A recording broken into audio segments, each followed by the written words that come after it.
बांधवांनो, या ठिकाणी वेळ होत आहे 10चा, म्हणून मी जिल्ह्याचे अध्यक्ष प्रमोदजी देशमुख यानंतर मी ज्यांची तुम्ही वाट पाहत होते, बाळासाहेब कधी येतात विचारत होते आणि अक्षरशः तुमच्या आमच्यासाठी भाग्याचा दिवस उजाडला आणि आदिवासी समाजासाठी संवाद करण्यासाठी मी आवाज देतो। तुमच्या आमचे सर्वांचे नेते, वंचितांचे नेते, आदिवासींचे नेते श्री बाळासाहेब आंबेडकर आपल्याला मार्गदर्शन करतील। वंचित बहुजन आघाडीचा बाळासाहेब आंबेडकर आगे बढ़ो। वंचित बहुजन आघाडीचा वंचित बहुजन आघाडीचा वंचित बहुजन आघाडीचा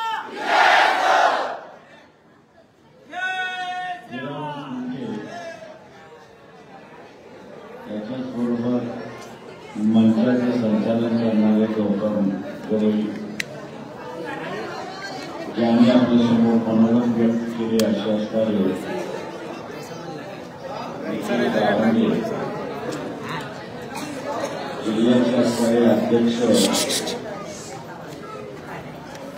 जिल्ह्याचे असणारे अध्यक्ष प्रमोदजी बेलपीठ, उपस्थित सर्व बंधूंनो,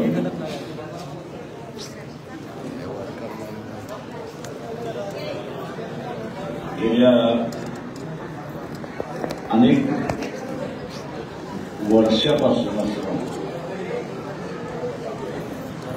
वेगवेगळ्या पद्धतीने असताना आदिवासी समाजाने या शासनाचं बरोबर होतं काय केंद्र आपल्याकडे लक्ष होईल असं पाहण्याचा प्रयत्न केला। मूळ निवासी या संकल्पनेतून त्यांनी असताना सुरुवात केली। आम्ही या देशामध्ये मूळ आहोत,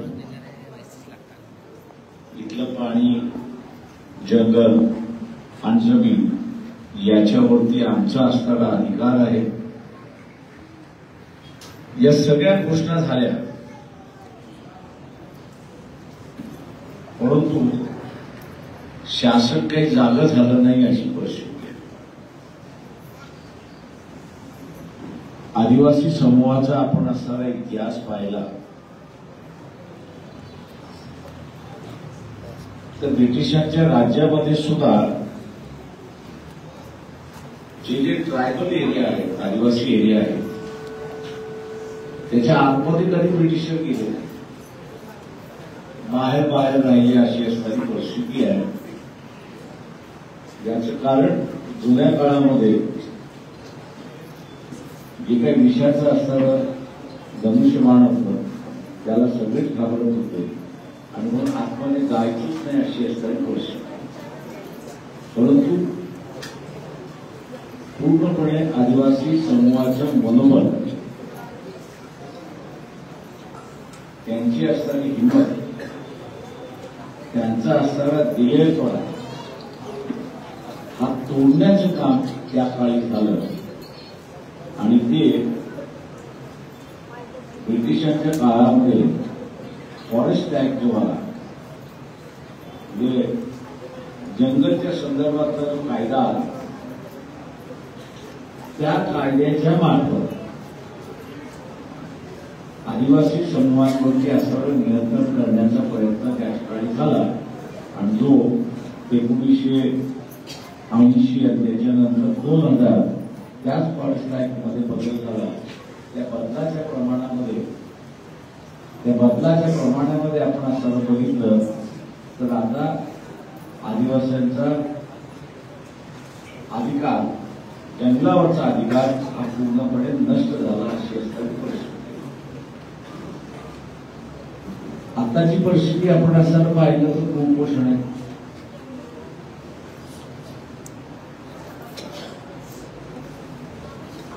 आता आपण पाहिलं तर कुपोषण आहे। इथल्या व्यवस्थेला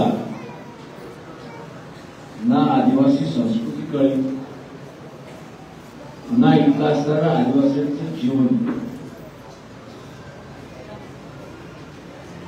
आणि या दोन गोष्टी न कळल्यामुळे बराच गोंधळ झाला अशी असणारी परिस्थिती.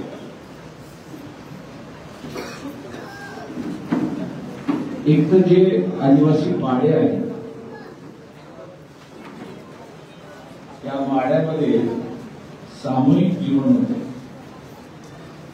आणि सामूहिक जीवन असल्यामुळे तिथे जमिनीचं रेकॉर्ड नाही. आणि म्हणून आज ज्यावेळेस असताना पहिली जमीन आम्ही कसं होतो तर सरकार विचारते की तुम्ही रेकॉर्ड आला. जिथे सामूहिक शेती करण्याची पद्धत होती तिथे सामूहिक रेकॉर्ड राहणार नाही अशी व्यक्तिगत नावाचा रेकॉर्ड राहणार नाही अशी असणारी परिस्थिती होती.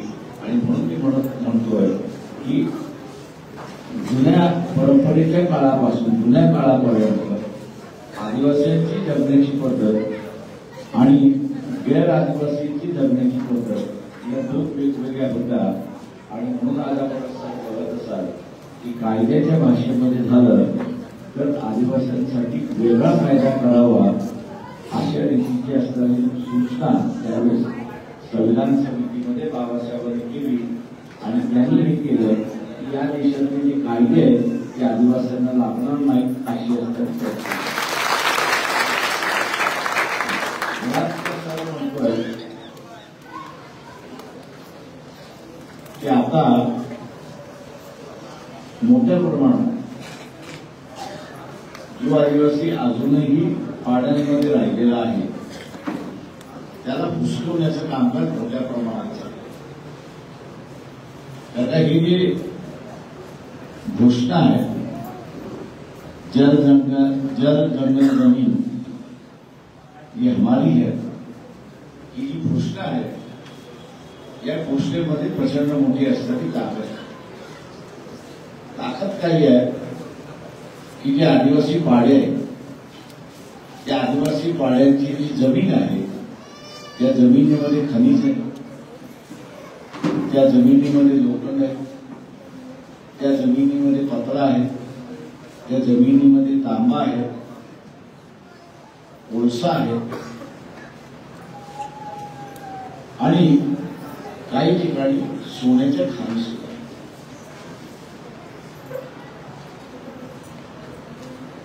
आदिवासी पाडा सोडला खाली आपण आलो काहीच खनिजाचं कुठलंच काही नाही. आताचा जो लढा आपण असल्याला पाहतोय हा आदिवासींना हुसकवण्याचा म्हणजे त्यांच्या पाड्यातून हुसकवून जमिनीच्या खालचं हे जे खनिज आहे या खनिजाचं मालक व्हायचं आणि मालिक होण्यासाठी त्याचा अधिकार मिळण्यासाठी ते आता पूर्णपणे ज्याला आपण म्हणतो मध्यंतरी नक्षलवाद्यांचं केलं. आता त्यांनी असं ही खनिजं आहेत म्हणून लोकांना स्थलांतर करण्याचा भाग त्या ठिकाणी झाला. 8 गावांचा असणारा उल्लेख या ठिकाणी करण्यात आला. मेळघाटचा तिथली माणसं अनेक वर्ष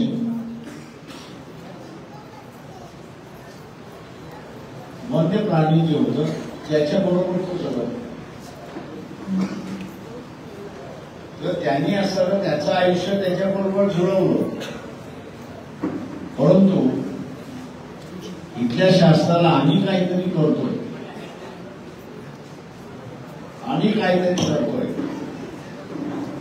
असं दाखवण्यासाठी टायगर प्रोजेक्ट आणला आणि मेळघाट मधली अर्धी गावं ही आपण तेलाऱ्याकडे आणली आणि काही गावं जी आहेत ती मध्य प्रदेशमध्ये खंडवा बरामपूरमध्ये घेऊन गेली अशी असणारी वर्षी. ही जी व्यथा आहे ही व्यथा मोठी व्यथा आहे असं मी त्या ठिकाणी मानतो. पण या व्यथेच्या विरोधात आवाज उठवणारा ज्या काही संघटना आहेत आदिवासी संघटना आहेत दुर्दैवाने त्या ताकदवर जरी आदिवासी संघटना असल्या तरी शासन त्यांना एका प्रकारचं हिंसक संघटना आहेत अशा रीतीने त्यांच्यावरती लेबल मारतं, स्टॅम्प मारतं. आणि त्या संघटनांची ताकद जी आहे ती पूर्ण कमी केल्या जाते, जेणेकरून आदिवासी समाजाचा उठाव शासनाच्या विरोधात होणार नाही याची असणारी दक्षता आहे. माझं आपलं सगळ्यांना इथं असं आव्हान मिळणार आहे की आपण शहरामध्ये आहोत किंवा शहरातून आपली जेवढी ताकद आपल्याला उभी करता येईल ती ताकद आपण यांच्या बाजूने असताना उभी केली पाहिजे आणि आपलं स्वतःचं वेगळं अस्तित्व, स्वतंत्र अस्तित्व शहरामध्ये जरी असतो तरी आपण असणारा आपलं अस्तित्व दाखवलं पाहिजे ही माझी आग्रहाची मागणी आपल्या सगळ्यांसमोर आहे.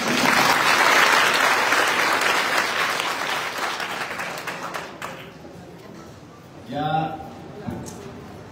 मुलीच्या संदर्भात आपण असं मी अनेक वर्ष आयुर्वेद, गडचिरोली, इंद्रापल्ली, वामरागड, बलसर या भागांमध्ये अनेक वर्ष मी राहिले आणि असं नाही. पण स्त्रियांचं शोषण हे मला कधीतरी दिसलं किंवा एखाद्या असणाऱ्या स्त्रीची असणारी छेड काढण्यात आलेली आहे असंही त्या ठिकाणी दिसत नाही अशी असणारी म्हणजे म्हणून मी मला अशी म्हणालो की जगण्याची पद्धत, सांस्कृतिक पद्धत, विचार करण्याची पद्धत आणि सामूहिक जीवन जगण्याची पद्धत ही हळूहळू नष्ट करण्याच्या पाठीमागे इथे असणाऱ्या संघटना लागलेल्या आहेत. आदिवासींमध्ये दैवत्वाची संकल्पना नाही, पण आता असणाऱ्या व्यक्ती म्हणून असणारा कोणाला तरी दैवत्व करायचं झालेलं आहे आणि तिथे पुन्हा त्याला आपल्याला म्हणता येईल की हा आदिवासी धार्मिक दृष्टिकोनातून कोणाचाच नाही असं जे होतं तो आता एका धर्माचा आहे असं दाखवण्याचा प्रकार त्या ठिकाणी चालू आहे. मी असं मानेन या सगळ्याच्या विरोधात आपण असं लढलं पाहिजे, आपला आवाज बुलंद केला पाहिजे आणि आपला आवाज हा बुलंद करायचा असेल मी कसं म्हणालो की आपलं एक वेगळं अस्तित्व दाखवण्याची गरज आहे. ते आपण या निवडणुकीमध्ये दाखवा ही अपेक्षा बाळगतो.